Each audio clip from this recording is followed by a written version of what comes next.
Olá, queridos, tudo bem?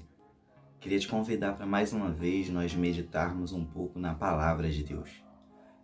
No último vídeo que eu gravei, eu fiz algum questionamento que foi esse: quem está sentado no trono do seu coração? Tenho certeza que essa pergunta nos faz refletir muito bem sobre se de fato Jesus ele tem o primeiro lugar na nossa vida. Hoje eu queria dar continuidade a essa palavra, até colocando como um tema Jesus, o meu primeiro amor. Porque às vezes nós nos tornamos seguidores de Jesus, mas isso também não significa que demos a Ele o primeiro lugar na nossa vida. E eu queria chamar sua atenção para o quanto isso pode ser perigoso para nós. E queria te chamar também para meditar na palavra do Senhor. E se você tiver uma Bíblia, por que não? Abra sua Bíblia agora no Evangelho segundo escreveu João, no capítulo de número 1, no versículo de número 35.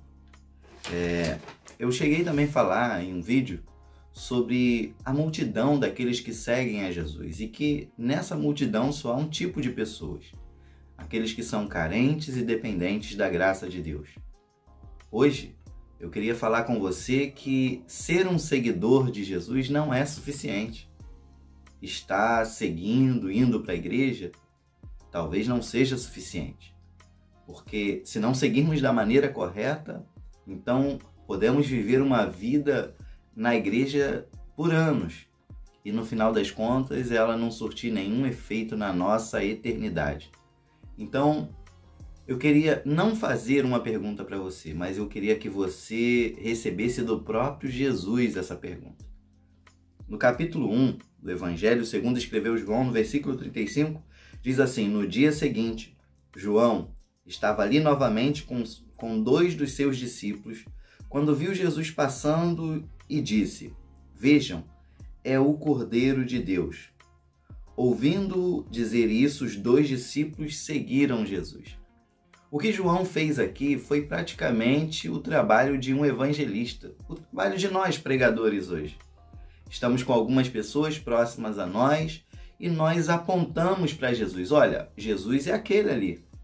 Ele é o Cordeiro de Deus. Ele é o Cordeiro esperado, ele é o Messias.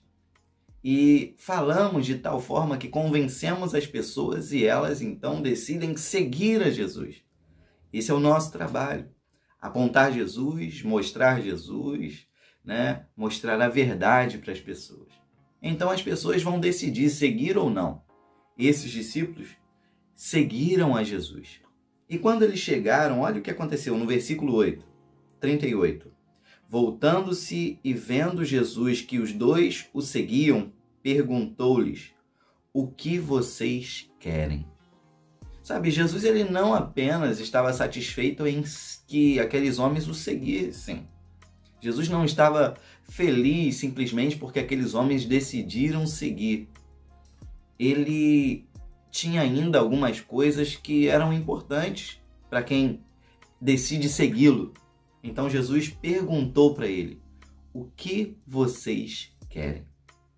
Sabe, é tão importante saber isso quando nós decidimos seguir a Jesus, porque isso vai determinar qual direção nós vamos caminhando, porque estamos indo após Jesus, mas de repente a direção que nós estamos tomando seja completamente diferente da direção do Senhor. De acordo com a nossa motivação, podemos estar caminhando para outro lugar. O que você quer? Quando você decidiu seguir a Jesus, o que você queria e o que você quer hoje? Muitas pessoas começaram a seguir a Jesus, sabe por quê? Porque estavam com problemas e queriam resolver os seus problemas. Muitas pessoas decidiram a seguir Jesus porque gostariam de casar. Muitas pessoas gostariam de uma porta de emprego aberta, gostaria de conquistar algo na sua vida. Muitas pessoas decidiram seguir a Jesus porque queriam se promover dentro da igreja. Queriam se tornar pessoas destacadas no mundo gospel. Existem diversos motivos pelo qual as pessoas decidem a seguir a Jesus, e por isso é tão importante essa pergunta que ele mesmo fez. E eu queria chamar até a sua atenção para o problema que há no Brasil hoje de tantas pessoas que se afastam da igreja. Sabia que muitas pessoas se afastam da igreja hoje não porque aconteceram alguns problemas no decorrer da sua caminhada, mas porque lá no início a intenção de seguir a Jesus não foi a intenção certa. E quando os problemas começaram a acontecer, essas pessoas abandonaram o evangelho, abandonaram o barco. Porque quando nós tomamos a decisão de seguir a Jesus e sabemos o que queremos ao segui-lo, nós vamos até o final. Então, por isso essa pergunta de Jesus ela é muito importante. E por que não dizer aqui uma hashtag que eu tenho até usado, destronando o ego. Porque quando nós decidimos seguir a Jesus, nós precisamos entender que há um princípio, que é o negar a si mesmo. Ao seguir a Jesus, ele pergunta assim, o que vocês querem? Se vocês estão pensando só em vocês, olha, nem me sigam. Foi o que o jovem rico chegou para Jesus, queria seguir ele e disse assim, Senhor, o que eu posso fazer para ser salvo? Jesus falou assim, vai e vende tudo que você tem, dá aos pobres e aí você pode me seguir. Você vai ter um lugar no reino dos céus. Ele ficou muito triste e foi embora. Porque na verdade, apesar dele cumprir todas as regras da religião, todas as demandas, né? Ele ser um religioso nota 10, ele não estava disposto a abrir mão daquilo que era o primeiro lugar no seu coração, que eram as suas riquezas. Então, ao seguir a Jesus, ele te pergunta, o que você quer? O que você quer? Qual a sua intenção? Qual a sua motivação em segui-lo? Né? E eles disseram, Rabi, que significa mestre, onde está hospedado? E respondeu ele, venham e verão. Então foram por volta das 4 da tarde, viram onde ele estava hospedado e passaram com ele aquele dia. É como se Jesus perguntasse, o que vocês querem? Queremos saber onde o Senhor mora, porque queremos estar contigo. Por que você segue a Jesus? Talvez você siga por diversos motivos. Talvez você esteja na igreja por diversos motivos. Mas a resposta ideal para isso é dizer, Senhor, o que eu quero é estar onde o Senhor está. O que eu quero é estar na sua presença. Não se trata de mim, não é sobre mim. Né? Existe até um louvor muito legal que fala, nunca foi sobre nós, é tudo sobre Ele. Ainda em Lucas, capítulo 14, versículo 26 e 33, Jesus disse assim, olha, se vocês querem me seguir, mas vocês amam mais o pai, a mãe, a esposa, o esposo, os filhos, os irmãos e até mesmo a própria vida de vocês mais do que a mim, vocês não podem ser meus discípulos. E ele disse ainda no versículo 33, se vocês não renunciarem tudo para me seguir, vocês não podem ser meus discípulos. O que você quer? Você quer estar onde ele está? Você quer estar na presença dele? Você quer servi-lo? Porque se o seu motivo for qualquer um outro, isso pode significar que você não pode ser discípulo e que talvez você esteja seguindo ele por tanto tempo e até hoje você não é um discípulo de Jesus. Eu não sei se você já jogou algum campeonato, já chegou na final de um campeonato, já ganhou medalhas. Eu já joguei muitos campeonatos. Eu gostava muito de vôlei, basquete, futebol, gostava mais de basquete. E eu colecionei várias medalhas. Ouro, prata, bronze e teve até alguns campeonatos que eu não ganhei nada. Né? Você já chegou numa final de campeonato? Você já conseguiu disputar a final? Né? O troféu de ouro, a medalha de ouro? Não sei você, mas a frustração de você chegar numa final e ganhar a medalha de prata, ela é muito grande. É uma frustração, é uma decepção, porque você batalhou, você se esforçou, você lutou para conseguir aquele primeiro lugar, mas chegou na hora você não conseguiu. É bom entendermos que Deus, quando Ele não consegue o primeiro lugar no nosso coração, Ele não fica triste, decepcionado, cabisbaixo, que nem nós ficamos quando não ganhamos. É até humanizar a Deus fazer isso. E muitos têm feito isso, né? Tem colocado o homem no centro, o mais importante é o homem, e Deus está lá fazendo de tudo para salvar o homem. Deus já fez de tudo para salvar o homem. E hoje, quando nós não damos a Ele o primeiro lugar, Ele não se sente como nós quando não ganhamos o campeonato. Ele não se sente frustrado, decepcionado. Deus, ele é imutável. Ele é Deus. Independente daqueles que viram as costas para Ele, que desprezam a Ele, que não colocam Ele no primeiro lugar do seu coração. Eu queria dizer que Jesus é o primeiro amor da nossa vida. Jesus, o meu primeiro amor. Porque se o primeiro lugar pertence à sua mãe, ao seu pai, ao seu esposo, à sua esposa, aos seus filhos, e principalmente a você mesmo, é ao seu ego.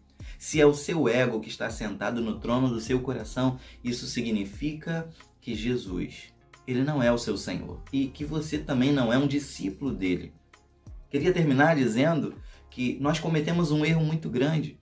Existem diversas teologias. A que o povo mais gosta é aquela que coloca o homem no centro. E isso tem sido ensinado. E desde a época de Jesus, os religiosos, por exemplo, quando eles iam orar, Deus não estava no centro da oração deles. A oração não era um encontro com Deus, a oração era um encontro com eles mesmos. Quando eles iam orar, eles iam para o meio da praça, repetiam palavras, e Jesus disse para os seus discípulos: olha, se vocês querem orar, não façam como eles, porque ao orarem, eles só querem serem vistos pelos homens. O publicano e o fariseu da parábola de Jesus, em Lucas capítulo 18, também fala sobre isso. Quando ele ia orar, ele estava no centro da oração. E não é isso. O nosso relacionamento com Deus nos faz colocar Deus no centro. A Bíblia é um livro sobre Ele. A Bíblia é um livro que revela a pessoa dele, para nós o conhecermos. A Bíblia não é um livro sobre nós. Nós estamos na Bíblia. Mas a Bíblia não é um livro sobre nós, é como uma foto sua numa bela paisagem, por exemplo, numa praia. É uma foto sua, tem um mar atrás de você, muito bonito, mas a foto não é sobre o mar, a foto é sobre você. Na verdade, a Bíblia ela é um livro sobre Deus, sobre Jesus. Você está nela, mas a pessoa central da Bíblia não é você, é Ele. Por exemplo, no texto onde Davi vence Golias, geralmente nós falamos que nós somos o Davi e que Golias são os nossos problemas, são as nossas dificuldades, enfermidades, desemprego, as nossas batalhas do mundo. Não é errado nós usarmos o texto bíblico e pregarmos isso, não é errado. Só que toda a Bíblia existe uma só história, que é a história sobre a vitória do Filho de Deus sobre o pecado, desde o Antigo Testamento. Por isso que eu sempre digo, se nós queremos encontrar Jesus na Bíblia, nós vamos encontrar. Se nós queremos nos encontrar na Bíblia, nós também vamos nos encontrar. Mas a minha maior missão é encontrar Jesus e falar dele através da Bíblia. Por exemplo, quando o gigante se levantou, ninguém era capaz de vencê-lo. Ninguém era capaz de enfrentá-lo. Todos sabiam que iriam perder para ele, assim como o pecado. Ninguém, até o dia que Jesus apareceu, era capaz de vencer o pecado. Todos estavam lá, acuados. Ninguém tinha força, poder suficiente para isso, mas aí aparece Davi. Aquele que aos olhos de todo mundo era pequeno demais, incapaz. A Bíblia diz em Isaías 53 que quando as pessoas olhavam para ele, ele era um homem desprezível. Ninguém dava nada por ele. Ele era só o filho de Maria e do carpinteiro José. E o próprio Golias disse assim: vocês enviam a mim esse cão com pau e pedra na mão? Assim também foi Jesus quando ele foi apresentado ao mundo. Muitos não deram nada por ele. Mas ele não fez como Davi, que acertou uma pedra na cabeça de Golias. Ele, assim como em Gênesis, ele pisou na cabeça da serpente e ele nos entregou uma vitória gloriosa. Nós somos vitoriosos sobre o pecado por causa dele, por causa da coragem dele, porque ele um dia se colocou na posição de batalhar por nós. Então, hoje, que Jesus ele seja o seu primeiro amor. não porque ele vai fazer algo em sua vida, mas porque um dia ele se colocou nesse campo de batalha, ele lutou por você e ele venceu por você. Hoje nós somos vitoriosos por causa de Jesus. Então, se você tem hoje uma medalha de ouro para entregar a alguém, entregue ela para Jesus. Coloque ele sentado no trono do seu coração. Que Deus te abençoe, em nome de Jesus.